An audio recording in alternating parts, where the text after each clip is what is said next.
My first husband was an accident. My second husband made me feel like an accident. My third smelled like cheese.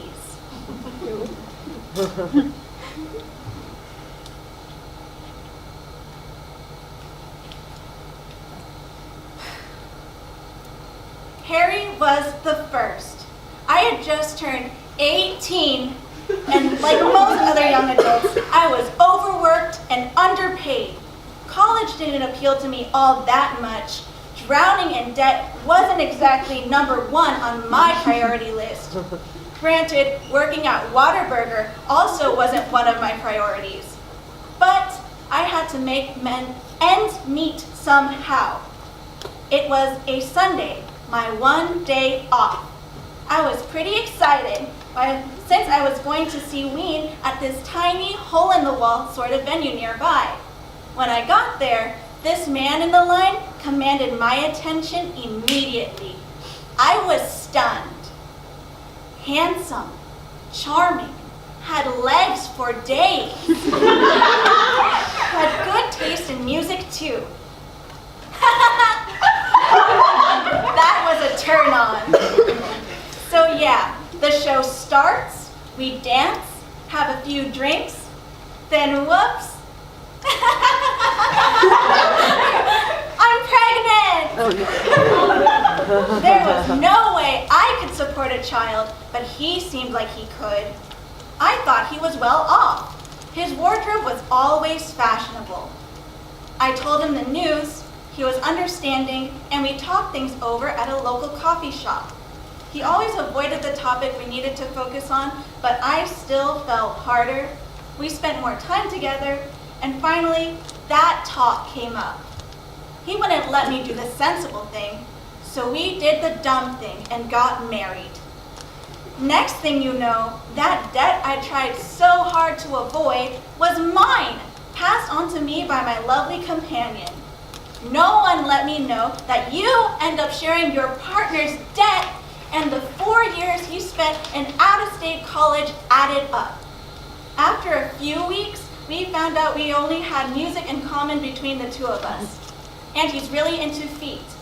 And he was still living with his parents, which he failed to let me know of and went to great lengths of hiding from me.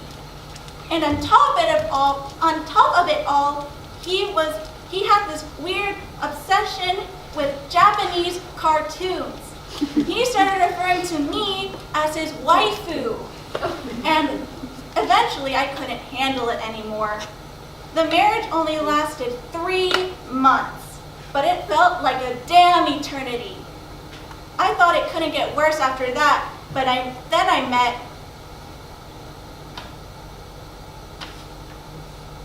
met Lion. It's Charles. But then I met Charles. Oh, right. But how am I doing so far? I want to reserve judgment until you get to the meat of this thing. Okay, but you're supposed to be directing me? That's a whole lot of dialogue to memorize. Yeah, I know, but you're doing a good job. Decent job so far. Just decent? There's a lot of room for improvement, but I'm the one calling the shots here, so don't stop until I tell you to stop. Okay, fine. All right.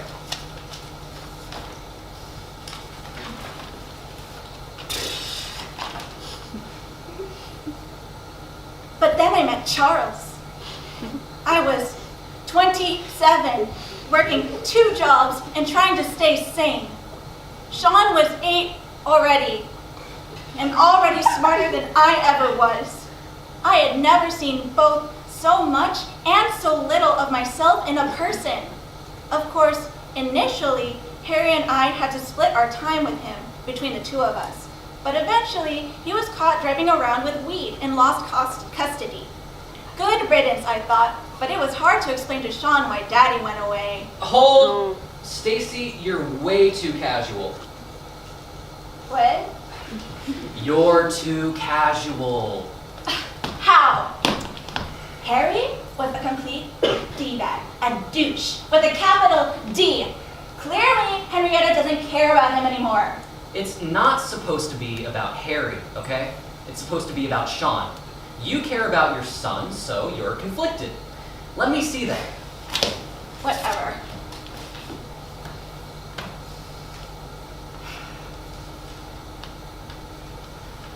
Good riddance, I thought, but it was hard to explain why to explain to Sean why Daddy went away. I tried to tell him that Harry got a sweet new job out of the state and that he would keep in touch with letters. He never did, though. At this point, Sean was getting more and more preoccupied with school. His grades were good, but eventually he slipped up. Socked a kid right in the face for calling him the F word. The one that ends with a G? One parent-teacher conference later, I'm acquainted with Charles Matheson. Mr. Matheson. He had a way with words, that's for sure. One minute we're discussing Sean, the next we're getting drinks at the Thirst Trap, a bar down the street.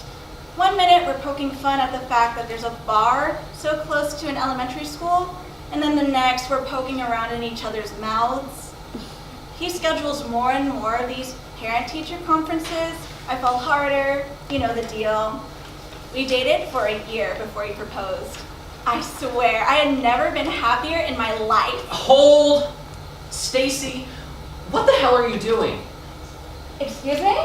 Why do you sound happy? This is a painful memory for Henrietta, and you're over here grinning like a fishmonger on Valentine's Did Day. you just call me a pimp? Well, considering the fact that you're desecrating this character, I think the term is apt. Guys, let's take a 5. Thank you, 5. Stacy, can I talk to you real quick?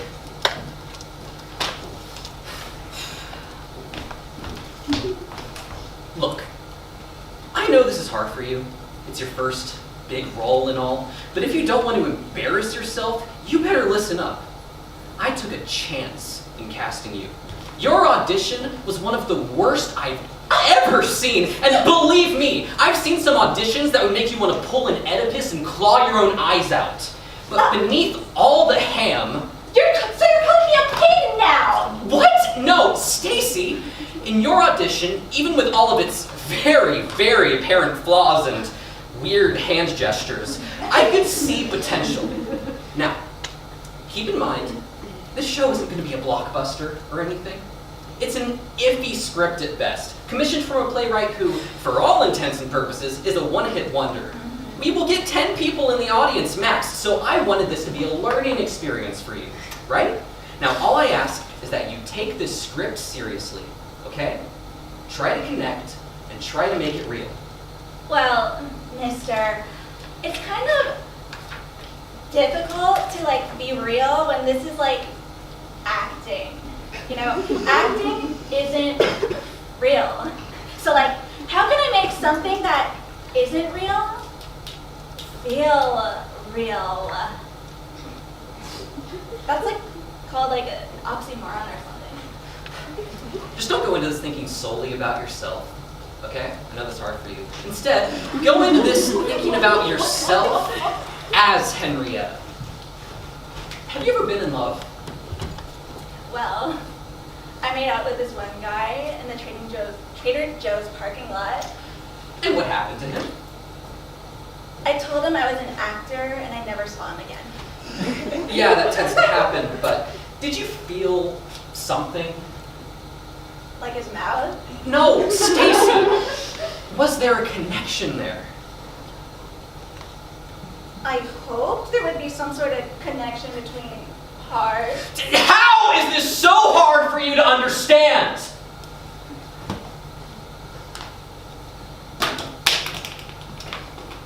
I'm sorry, that was uncalled for. It's okay. I'm used to it. Were you at least disappointed that things didn't escalate from there? Well, yeah, duh. Okay, then channel that disappointment. The sadness that you felt about not hooking up can be somewhat equated to the disappointment Henrietta feels about her husband. Even if it's not the same sort of pain, it can still be a valuable tool. So keep that in mind. Sure, I'll try to. All right, Guys, we're back. Thank you, back. Stacy, go from where you left off.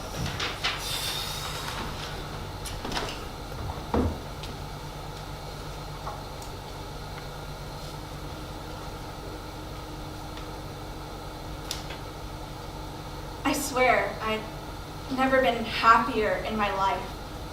I thought that momentum would continue, and I couldn't imagine it not. So, we got married. And yes, absolutely, for the first few months, we felt unstoppable.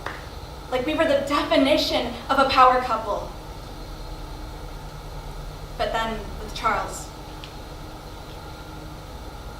something happened. Something happened to him. He started drinking more often and in bigger quantities. It seemed like he was never sober. And then Charles became angry. Very angry. First he would hit random objects, and then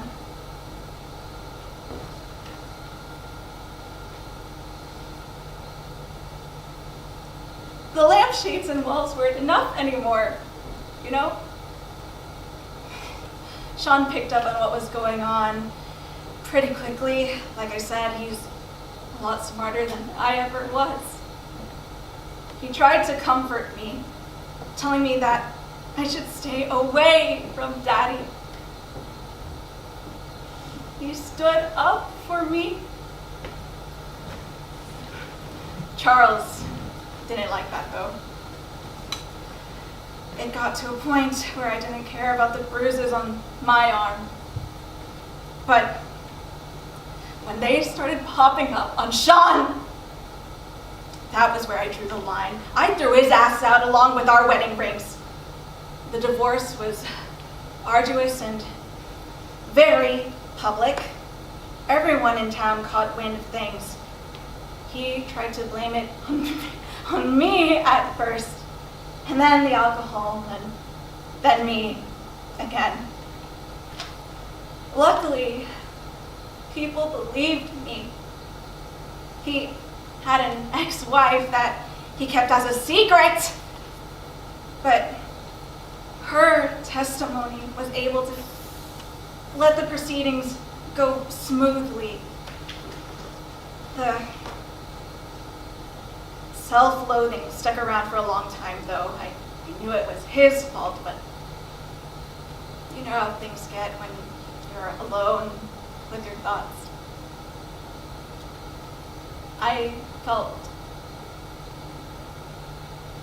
worthless. Like, 2 failed marriages, and I wasn't even in my 30s. How does someone have bad enough judgment to even do that? But then I met Florida. Sorry, but like Florida? What the hell kind of name is Florida? I'm not the playwright. You'll have to take it up with him. But like, how is that though? Stacy, that was much, much better. Please, keep going. Okay, but like, what about it is better? Well, for starters, when you were talking about Charles, I actually felt some of that pain, you know? Compared to where you were previously, it was much more raw and believable. Keep in mind, for Florida though, you have to be much happier when discussing the details about him. He's a far cry from Charles, and we need to feel that, okay? Sure, but like... But what?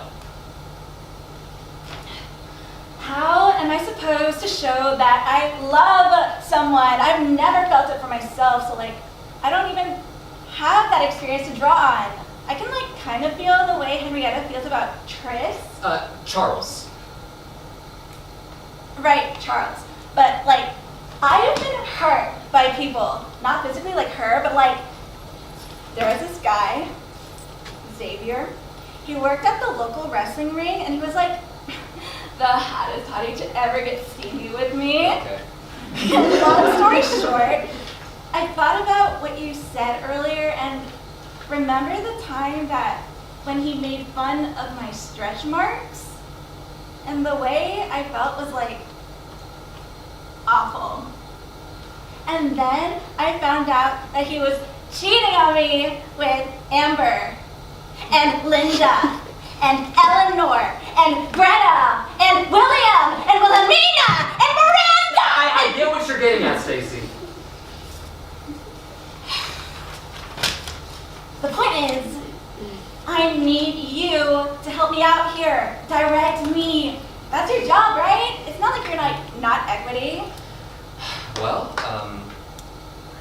how about this? Think about the things in life that make you happy. Like my pupper. Your what? Oh my gosh, my adorable fuzzy little pupper. He's like the only thing I like. Well, Stacy, that's a kind of love. Ew, no! I don't want to make love to Bartholomew James Maximilian von Barrett Sanchez IX. Stacy, I have 2 questions. Fire away. Why did you name your dog that? I thought it was like the cutest name for my beagle. Bartholomew James Maximilian. Okay, well, anyways, you realize that love isn't all about doing the deed, right? It's not about sealing the deal, or frolicking with friskiness, or getting jiggy with it. Love is just a connection between 2 things. You know, it doesn't have to be physical. For example, I love drinking coffee. Okay, but like, isn't drinking coffee like a physical action? Yeah, bad analogy. I love my friends. I love my family. I love my job, the world around me, and most of the people I work with. Like, no offense to you and Bob. Offense taken. Ew. Yeah. The point is, I love so many things. And I know you do too. So recognize what those things are, realize how strong your feelings are for them, and channel that for Henrietta here. You got it? Okay, I understand. Let's do this. All right. I found him on OkCupid. His bio said something along the lines of, I'm a mix between David Hasselhoff, David Berman, and Larry David. I should go without saying, but my interest was piqued. We went out to a wine bar and how do I even explain this man? He smelled faintly of cheese. But not like the Kraft singles. I'm talking about the ripe aroma of Gouda. Honestly, it's more pleasant than you might think.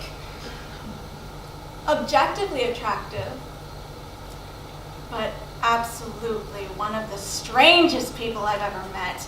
Every time he made a stupid, weird analogy, I couldn't help but laugh. I mean, he said that this $30 wine tasted like an explosion of toe fungus, cedar, and despair. He said that I looked like Elmo, but really, really attractive. but most importantly, beneath all the irreverence, I could sense a genuine kindness behind his eyes. It was rare to see that in people, especially dating online. By now, Sean had gone to college, so of course I invited Florida over, and we spent the night together. But something about this time was different. Not only did he stick around in the morning, but he made me breakfast, and he stayed another day, and then another. He never left, actually, and by now I can't see myself living with anyone else. Marriage was inevitable. I knew that he was going to be my third husband, even though he's far from perfect. I mean, his name is Florida, and he smells like Gouda. Penny, I'm home. But all that matters is that we're happy. And I've never been happier. All right. Stacy! That was actually pretty damn good. Yes! That wasn't so hard. Ladies and gentlemen, let's give it up for Stacy.